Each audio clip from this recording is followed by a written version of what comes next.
November 11th of 2004, I was going through a very nasty divorce. My husband was addicted to drugs and that, and when he got the papers of separation, he caught me coming out of work late one night, ran me down with a car, and put a hatchet through my head several times. I'm diagnosed with severe traumatic brain and back injury, post-traumatic stress disorder. Doctors told my parents, give up, she won't make it through the night. And then when I didn't just kick the bucket, then they said even if I survived it, I would be a vegetable.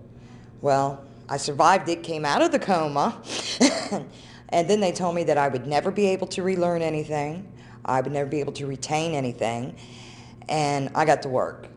I had 6 major surgeries just on my brain and head alone, and then I had several other surgeries for internal injuries now, of course.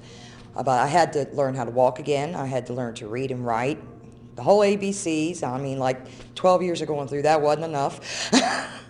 However, I did learn it and took like a GED, a fake GED, to see how far I had gotten. And I passed it. And then Dave, a friend of mine from high school, he found out what happened to me and showed up in the ICU unit when I woke up. And he actually is the one who really helped me, relearning everything. And so I studied for the SATs. And that I went to the regular traditional colleges, and of course you got to release that information because the obteen legion of doctors I have, they told me that I was better off sitting at home. You know, why, put yourself through that? And I thought, okay, I don't think so. I had 2 beautiful children in that, and no, okay? So I had went to these career colleges. And there was 4 of them I went to. 3 of them told me the same thing. It was Daymar College in Bellevue, Kentucky, that said, well, if you can pass our test, we'll give you a chance, and we will work with you. And I passed it, but it was a low score, of course, but I passed it. And that was back in August of 2008 when I started Daymar College. And they were wonderful. I remember the first test I took for medical terminology, I actually made a bad grade, and I sat there and cried and thought, well, maybe these doctors are right. And my instructor was Georgina Jones, and she pulled me to the side, and she said, no, you don't do that. You're just starting out. And she would work with me. We did flashcards. I went back to like the 3rd grade, writing my words 20 times a piece.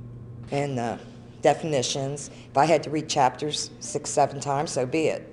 And take notes over and over and over, and here I am. I'm now in my internship at medical coding and billing, and I'm at the Radiology Associates of Northern Kentucky doing my internship. I have chaired on the Student Advisory Board at Daymar College in Bellevue, Kentucky.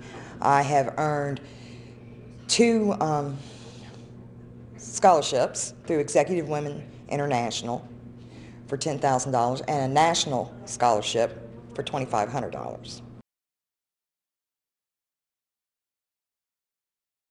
Well, the first thing I would do would make sure that people like myself would have all of the opportunities that I have had. Because without those opportunities, I would be stuck on disability. I would be stuck at home because a career college was the only people willing to help me and work with me as long as I was willing to help myself and fight.